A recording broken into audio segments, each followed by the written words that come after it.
আসসালামু আলাইকুম। আশা করি আপনারা সবাই ভালো আছেন। আপনারা সবাই জানেন যে সাংবাদিক সম্পাদক মাহমুদুর রহমান সাহেব উনি একটি মামলায় জামিন চাইতে গিয়েছিলেন, তারপরে উনি কারাগারে আছেন। এই ঘটনা সবাইকে, আপনাদের অনেককে দুঃখ দিয়েছে, কাউকে ক্ষুব্ধ করেছে। আপনাদের কাছে মনে হয়েছে যে এরকম একটা ছাত্র জনতার বিপ্লবের পর আসা সরকার, এই সরকারের সময় কেন ফ্যাসিবাদ বিরোধী লড়াইয়ের অন্যতম অগ্রনায়ক মাহমুদুর রহমান ভাই কেন এখানে কারাগারে আছেন। তা আমি আপনাদেরকে একটু ব্যাখ্যা করি বিষয়টা। প্রথমেই বলে রাখি, আমি ওনাকে খুবই শ্রদ্ধা করি। এদেশে শেখ হাসিনার যে ফ্যাসিবাদী শাসন ছিল, সেটার বিরুদ্ধে যে লড়াইটা আমাদের, সেটার সূচনা করেছিলেন, বুদ্ধিবৃত্তিকভাবে তিনি সূচনা করেছিলেন, এবং এই জন্য ওনাকে প্রচণ্ড নিপীড়ন, নির্যাতন ভোগ করতে হয়েছে, যেটার সাথে কোনো কিছুর তুলনা হয় না আর কি। তো উনাকে একটা অবিশ্বাস্য, একটা চরম ভুয়া মামলায় ওনাকে ফ্যাসিস্ট শেখ হাসিনা সরকার ওনাকে শাস্তি দিয়েছিল। ট্রায়াল ইন অ্যাবসেন্সিয়া হয়েছিল, ওনার অবর্তমানে শাস্তি দিয়েছিল। অবিশ্বাস্য মামলা একটা, এবং এই মামলার মেরিট নিয়েও প্রশ্ন তোলা যেতে পারে। কিন্তু এই বিচার কার্যটা সম্পন্ন হয়ে গিয়েছিল এবং ওনাকে শাস্তি দেওয়া অলরেডি হয়ে গিয়েছিল।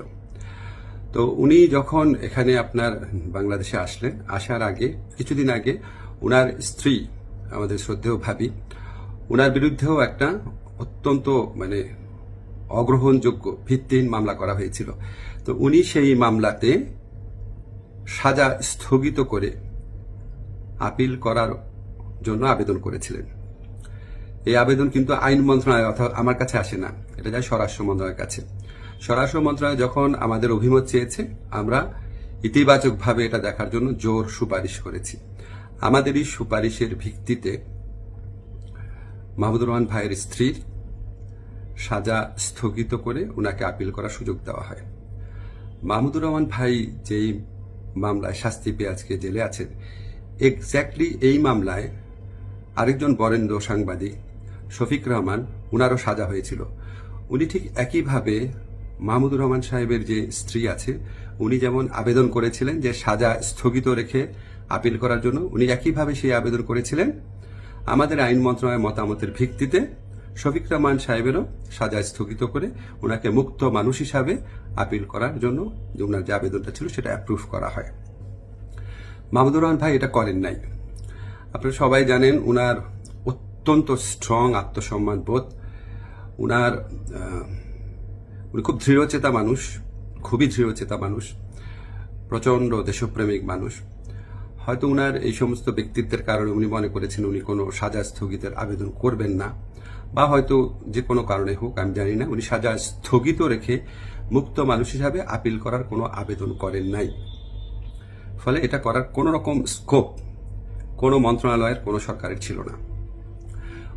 উনাকে যেই আদালত এই ভুয়া মামলাতে উনাকে শাস্তি দিয়েছিল, উনি সেই আদালতে জামিন চাইতে গেছেন।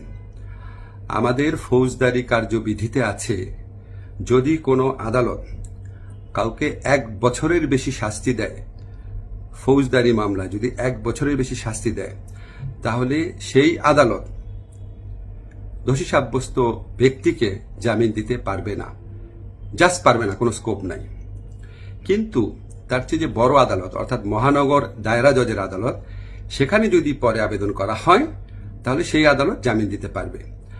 মাহমুদুর রহমান ভাইয়ের আইনজীবী যাতে মহানগর দায়রা জজের কোর্টে জামিনের আবেদন করতে পারেন, সেই জন্য রায় যেদিন হয়েছে ঠিক সেদিনই অত্যন্ত দ্রুততার সাথে ওনাকে সকল কাগজপত্র, রায় আদেশের কপি সহ পৌঁছে দেওয়া হয়েছে।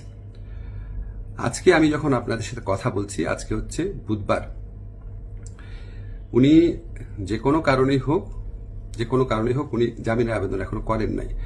জামিনের আবেদনটা করলে ওই আদালতের জামিন দেওয়ার এখতিয়ার আছে এবং ওনার জামিন পাওয়ার পথ প্রশস্ত হবে। উনি মুক্তভাবে ওনার যে দেশপ্রেম থেকে, দায়িত্ববোধ থেকে, উনি ওনার সাংবাদিক হোক বা বুদ্ধিজীবী হোক বা ওপিনিয়ন মেকার হোক, উনি ওনার ভূমিকা পালন করতে পারবেন অচিরে, সে প্রত্যাশা করছি। আমি শুধু আপনাদেরকে একটা জিনিস একটু বোঝার জন্য অনুরোধ করছি। আমি আইন মন্ত্রণালয়ের দায়িত্ব পাওয়ার পর মাহমুদুর রহমান ভাইয়ের স্ত্রী ও সাংবাদিক শফিক রহমান, ওনারা যখনই আবেদন করেছেন সাজা স্থগিত করার, সেই আবেদনে আমাদের মতামতের ভিত্তিতে ওনাদের সাজা স্থগিত করা হয়েছে। মাহমুদুর রহমান ভাই এই আবেদন করলে অবশ্যই আইন মন্ত্রণালয় থেকে ওনার সাজা স্থগিতের জন্য আমরা সুপারিশ করতাম। আমরা সেই সুযোগ পাই নাই, এখানে আমাদের কিছু করার ছিল না। আমরা মনে করি যে মাহমুদুর রহমান ভাই উনি যত তাড়াতাড়ি, আমরা বলতে আমি নিজের কথা বলছি, যত তাড়াতাড়ি মুক্ত হয়ে আমাদের এই দেশ করার যুদ্ধে ওনার জায়গা থেকে নেতৃত্ব দিবেন, তত এটা দেশের জন্য মঙ্গলজনক। আমি আশা করব খুব দ্রুত ওনার জামিনের আবেদন করা হবে, যাতে ওনার জামিনের পথ প্রশস্ত হয়। সবাইকে ধন্যবাদ, ভালো থাকবেন।